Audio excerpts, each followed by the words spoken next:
Chapter 4. Thoughts on Education. No work ever undertaken by man requires greater care and skill than the proper training and education of youth and children. There are no influences so potent as those which surround us in our early years. Says the wise man, "Train up a child in the way he should go, and when he is old he will not depart from it." The nature of man is threefold, and the training enjoined by Solomon comprehends the right development of the physical, intellectual, and moral powers. To perform this work aright, parents and teachers must themselves understand the way the child should go. This embraces more than a knowledge of books or the learning of the schools. It comprehends the practice of temperance, brotherly kindness, and godliness, the discharge of our duty to ourselves, to our neighbors, and to God. The training of children must be conducted on a different principle from that which governs the training of irrational animals.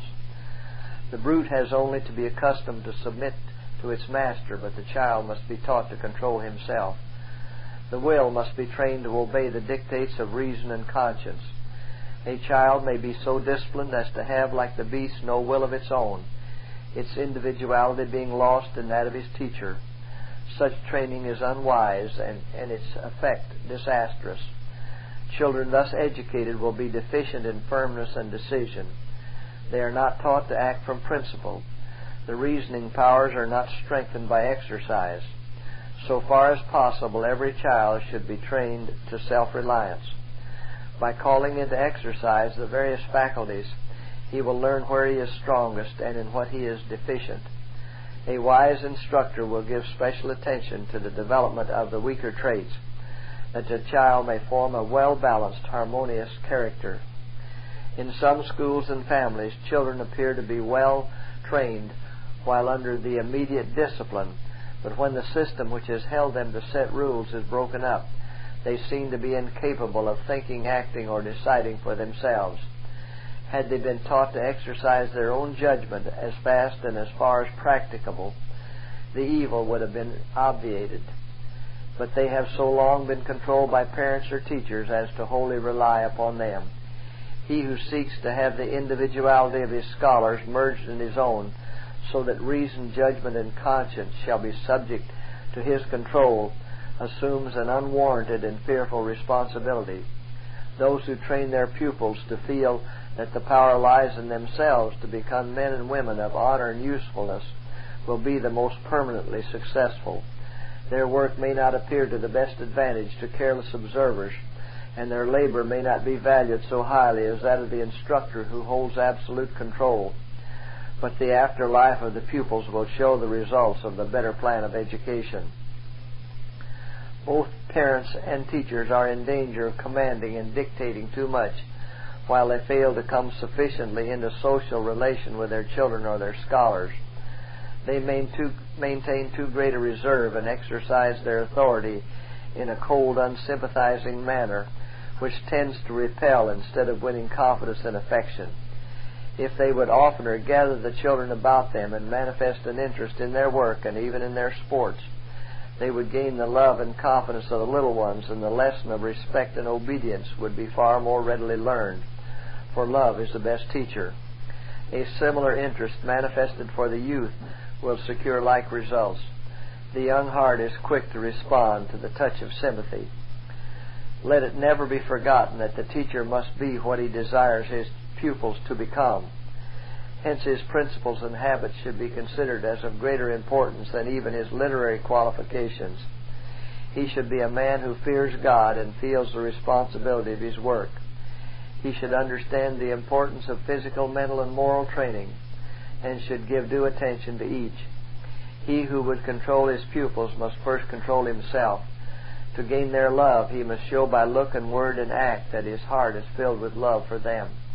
At the same time, firmness and decision are indispensable in the work of forming right habits and developing noble characters.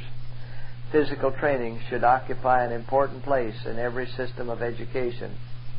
It is the duty of parents and teachers to become acquainted with the human organism and the laws by which it is governed, and so far as possible to secure to their children and pupils that greatest of all earthly blessings, a sound mind in a sound body. Myriads of children die annually, and many more are left to drag out a life of wretchedness, perhaps of sin, because of the ignorance or neglect of parents and teachers. Many a mother spends hours and even days in needless work merely for display, and yet has no time to obtain the information necessary that she may preserve the health of her children. She trusts their bodies to the doctor and their souls to the minister, that she may go on undisturbed in her worship of fashion. To become acquainted with the wonderful mechanism of the human frame, to understand the dependence of one organ upon another for the healthful action of all, is a work in which she has no interest. Of the mutual influence of mind and body she knows little.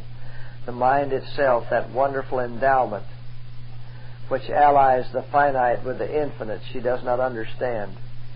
For generations, the system of popular education, for children especially, has been destructive to health and even to life itself.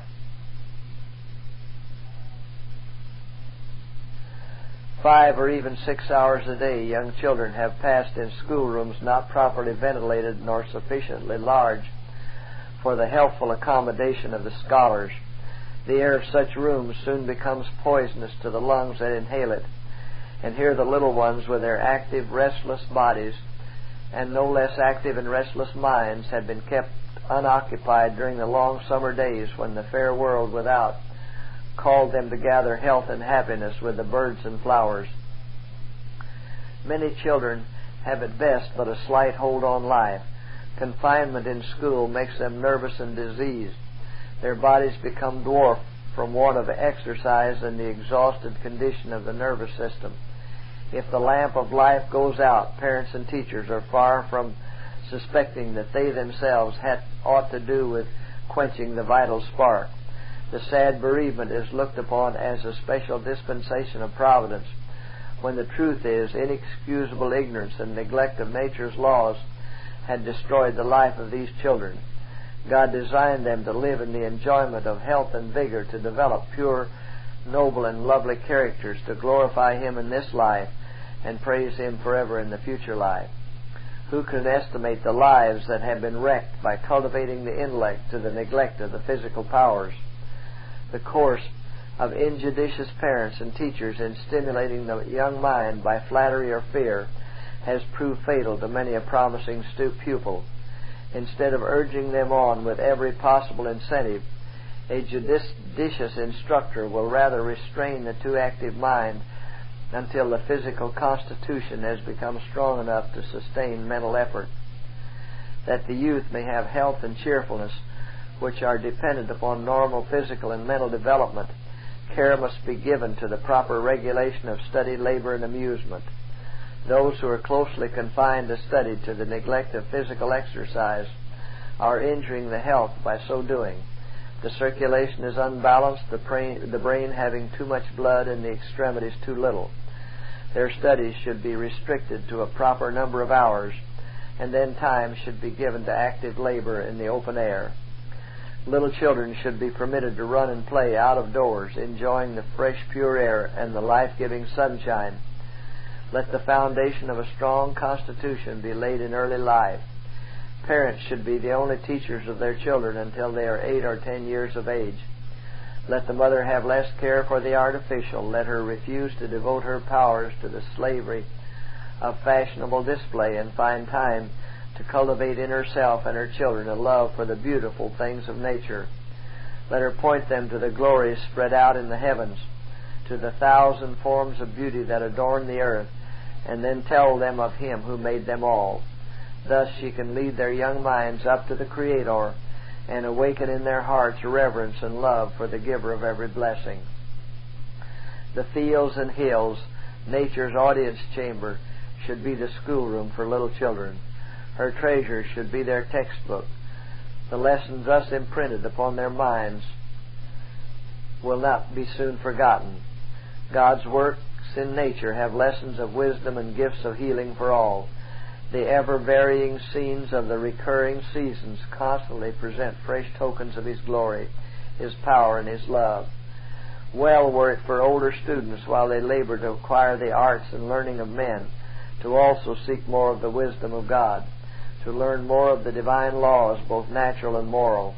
In obedience to these are life and happiness in this world and in the world to come. Review and Herald, January 10, 1882.